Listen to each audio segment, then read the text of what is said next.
A beautiful young woman comes up to my door. She seems pretty excited about her date with me today, and she shows off that she even made a lunchbox for the occasion. I don't remember having a date with her though. I quizzically ask who she is, but she doesn't seem to understand the question. She's obviously Ri's girlfriend, and she seems almost offended that I asked her such a strange thing. She begins suspecting that I have another reason for not letting her inside my house. Perhaps I'm too timing on her with that girl at the office. She demands to know where this homewrecker is. I get a word in and correct her, explaining that I'm not Ri. She apologizes profusely for the mix-up. She had forgotten to put on her contacts in her rush to leave home. A week has passed since I last spoke to that strange girl. I notice that a lot of noise seems to be coming from outside, and I realize that my next-door neighbor has moved out. I never see his face, just the movers carrying out various pieces of furniture. I return to the comfort of my home, but a few moments later, the doorbell rings. As I slowly open the door, the girl from last week peeks in. She fidgets in place as she asks me if I still remember her. I nod, still fondly remembering that she's the girlfriend of the guy who just moved out. She closes her eyes out of fatigue and reveals that she broke up with him the other day, and I offer my sympathies. She explains that the fool was having an affair, or rather was too timing on her. Despite having such a beautiful and loving girlfriend, Ri would often bring other women into his home under the pretext of work or just being good friends. I get slightly angry on her behalf and ask what kind of idiot would do such a thing to a kind young lady. She shakes it off to lighten the mood, and she explains that she's come here today to apologize for the inconvenience she caused me when she last visited. She gingerly holds up a small paper bag with a cake she baked herself. I reassure her that there's no problem.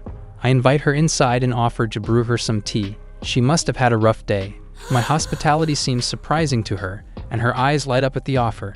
She's practically beaming. She happily accepts my invitation, and she steps inside my apartment. She looks forward to spending some time with me, and she apologizes for the intrusion. Unfortunately, I don't immediately notice the hollow look in her eyes as she shuts the door behind her.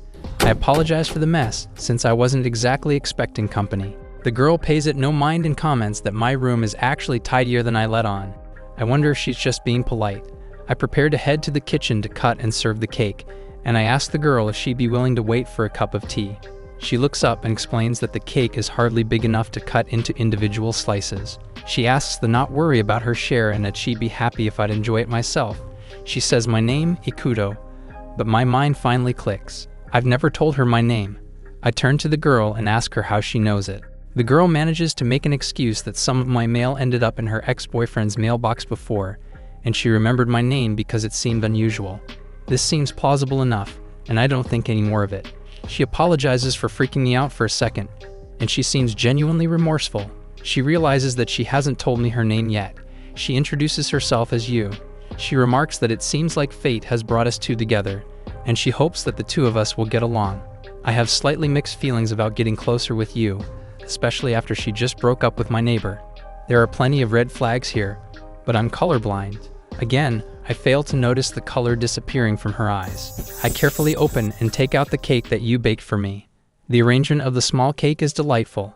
It even has strawberries, my favorite. She hopes it suits my palate, and she anxiously watches me dig in. I take out a fork, and I notice her looking at me, and I tell her that she's making me nervous. I finally take a bite out of the shortcake and find it to be absolutely delicious. Yu is incredibly relieved. She explains that it's been a while since she made a cake and drugged it, so she was worried that I'd noticed that it tasted different. Wait, you drugged it? My head becomes a hazy mess, and my vision becomes blurry. I should be panicking, but I am strangely at peace. I see a sinister smile form on Yu's face. Everything goes dark, and the last thing I hear is Yu wishing me a good night's sleep. I slowly reawaken, and my head is aching. I have no memory of what just happened. Yu was here 1 second, and then the next. I feel something soft and warm on my cheek. I open my eyes and see Yu staring down at me. Her hand was apparently caressing me as I slept. I ask how I ended up falling asleep, and she explains that I must have been incredibly tired from work. I take her explanation at face value, but I realize that my head is on her lap. I jump away out of embarrassment and basic decency, as this isn't something I'd usually do with a girl I just met. Yu chuckles and reassures me that there's nothing to worry about since she greatly enjoyed watching my sleeping face. I don't really know how to react to that. I'm just nervous. I can't believe I fell asleep on Yu's lap like that, even if I've been working overtime lately. I notice that it is already well past 6 in the evening, and Yu lets out a surprised gasp. She prepares to exit the door as she believes that she has already overstayed her welcome. I apologize for not being a better host, but she reassures me that it's okay. She boldly asks me if it's okay for her to visit again, and I see no issue with it. I tell her that I'd be happy to have her again, and she laughs. She looks forward to seeing me again. I go back into my room, daydreaming about how cute you was. However, I do wonder why I ended up falling asleep. I notice that the dishes have already been washed and put away, while the room looks even tidier than usual. You must have fixed up the house while I was out of it. I almost feel guilty about it. Meanwhile, Yu clutches a key to Ikuto's apartment. Yu happily hangs out the clothes to dry since today is laundry day. She ends up touching Ikuto's underwear, and she nearly shies away out of embarrassment. However, even if it is embarrassing, Yu encourages herself to do her best for Ikuto's sake. She is, after all, planning to become Ikuto's ideal girlfriend. I come home later that evening, but I am weirded out that my laundry already seems to be out. I quickly call my mother and ask her if she dropped by earlier, but she denies it. The only other duplicate key to my apartment is at her house, so I make plans to visit home to retrieve it. Something seems odd, but I can't quite pinpoint what it is yet. Meanwhile, Yu, with the sketch layer back on, happily listens to something on her phone.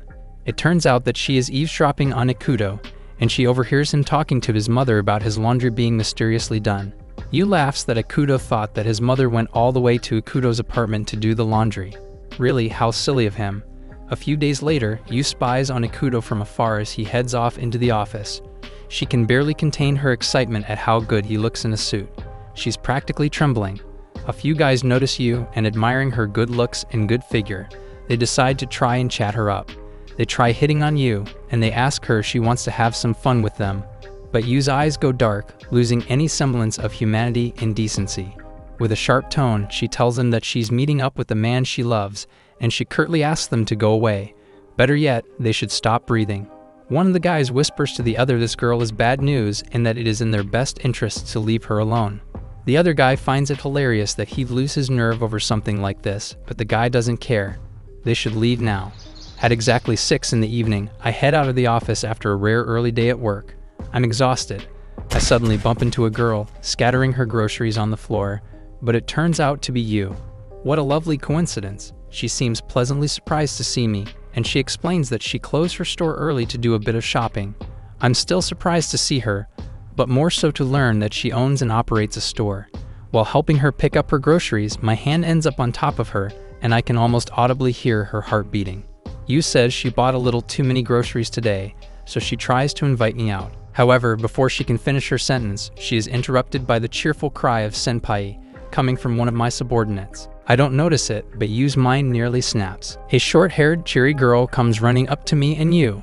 I'd recognize her demeanor and signature fang anywhere. It's Idano, my bright-eyed junior, inviting me out for drinks. She finally notices Yu and asks who she is, but before Yu can claim to be my girlfriend, Idano does it for her. She loudly asks if Yu is my girlfriend, but I hastily say that she's mistaken. I quickly explain the situation. Yu is simply the ex of my former neighbor, and after a few complications, the two of you ended up friends. When Idano gets the gist of the situation, she is greatly relieved, a remark that does not go unnoticed. Yu stares daggers at this interloper. Idano calls out to my other coworker, Matsuda, claiming that I can join them for a drink. What the heck? I haven't even said anything yet. I'm also worried that Yu might feel a little out of place. Idano drags Matsuda over, who seems to be instantly smitten by Yu. He introduces himself as one of my colleagues, and Yu politely nods her head. Idano waves goodbye to Yu and tries to drag me with her and Matsuda. But I remember that Yu was still talking to me, and I try to ask her what she was talking about. Matsuda, upon hearing that I had prior plans, almost lets me leave, but for some reason he stays silent. Yu puts on a brave face and lets me go with my coworkers, reassuring me that she can visit me anytime she wants. She happily promises to bake some cookies for me next time, and I happily look forward to it. Idano snaps at Matsuda to do the thing, and he quickly slings his arm around me and leads me to our favorite local bar. Idano says goodbye again to Yu, and I also wave from afar. Yu, with a smile on her face, also waves goodbye. However, once both are out of earshot, Idano and Yu stare daggers into each other's backs. There can only be one. I take my seat with Matsuda and Idano at our favorite bar and booth. It's a busy Friday night. Idano talks about the traffic accident we all saw on the way over, and she expresses how afraid she was. Matsuda chimes in and says that a car crashed into two young men and he worries for them. I nod out of sympathy. It's a terrible thing. Idana says she's somewhat worried about going home alone after witnessing an accident like that. But my thoughts admittedly wander to you, whom I know also had to walk home alone. Idana glances at me and notices that I was thinking of something else. She asks me what was on my mind, and I admit that I was thinking of you and worried about her safety. I must have offended Idana somewhat, because she becomes rather grumpy and points out that she's right here. I stutter out an apology. Matsuda jokes that he's also here, but Idana stomps on his shoe with her heel. Idana reassures me that you will be okay on her own. Elsewhere, Yu has begun doing her homework, and through her innate investigation skills, she has unearthed basically every detail about Idana's life.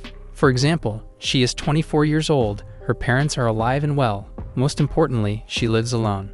Matsuda stands up and heads to the toilet, leaving me alone with a slightly tipsy Idana. She asks me if I no longer plan to drink. I tell her I've drunk enough, but I express concern as to how she'll be able to make it back home alone.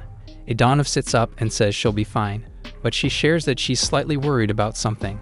I ask her what's on her mind, and she suddenly reaches out to me with both her hands. She asks if I'd be willing to go with her somewhere, just the two of us. I'm stunned by this sudden invitation, and my hand is shaking. I don't know how to respond. I jerk my hand back and apologize. I point out that we both had a little too much to drink, and whatever important thing she has on her mind might be better left for next week. Idana seems almost devastated by my answer. When Matsuda returns to the table, we all head back to the entrance. We walk a short distance toward an intersection, where we all go our separate ways. I entrust Idana's safety to Matsuda, and he reassures me that she'll be safe and sound. Matsuda and Idana walk through a relatively empty street. Matsuda says that Idana seemed rather cold this evening. Idana tells him to shut his useless mouth. They stop by a nearby store, and Matsuda excuses himself for a moment. Idana suddenly receives a phone call from a number she does not recognize. She says hello to the seemingly empty line, but she hears a familiar voice. Yu asks Idana if she enjoyed her little get-together with Ikuto. Idana's alarm bells go ringing. Idana recognizes Yu's voice, if not a bit caught off guard by the sudden call. She asks her where she got this number, but Yu doesn't answer. Yu apologizes for calling at such a late hour, and she asks Idana if she could do her just a teensy little favor. Yu recounts the little altercation she had with her ex-boyfriend, and she acknowledges that she might have been a little at fault for failing to warn the girl he cheated on her with. This time, she won't make that mistake. She asks Idana to promise not to go near Ikuto from now on if she values her life. Idana nearly spits out her non-existent drink and lets out a hearty laugh. She wasn't sure what she meant by favor. She settles down a bit and promises Yu that she and Ikuto are simply co-workers, a simple junior and senior. There's absolutely nothing to worry about. Yu thanks her for being so cooperative, and she'll take her word for it. However, someone seems to be approaching Idana in the darkness. Matsuda finally returns after a few minutes with an armful of bottles. He notices that Idana seems to be acting strangely, and he asks her what's wrong. Idana smiles and says that she changed her mind. Later, as I prepare to turn in for the night, I worry that I might have rejected Idana a little too harshly, but I can't exactly say that I thought of Yu when she invited me out alone. Tired and exhausted, I prepare to head to bed, but I hear someone ring the doorbell. It rings twice more, followed by 2 quick raps. I wonder who could possibly be visiting me this late at night. I look through the peephole and see Matsuda trying to help up a clearly wasted Idana. I hurriedly open the door and ask Matsuda what happened. He explains that the two of them went for another round of drinks, but he left her for a few minutes, and when he came back she was completely wasted. He doesn't know where she lives, so he had little choice but to bring her here. I place my hand on my hip and rub my temples. I let out a sigh. I can't leave Idana like this, so I let Matsuda bring her inside until she sobers up. He sits her down on the floor and carefully removes her shoes, but he suddenly excuses himself, claiming that he has to be up early tomorrow. He leaves me behind with a drunken Idana. I feel uncomfortable letting a female coworker into my house at this hour, but I have little choice since she's in no state to go home like this. I help Idana in my apartment and offer her some water in the meantime, but I fail to notice the foxy grin forming on her face. Outside, Matsuda walks home with a worried and pained expression on his face. He hopes that he did the right thing.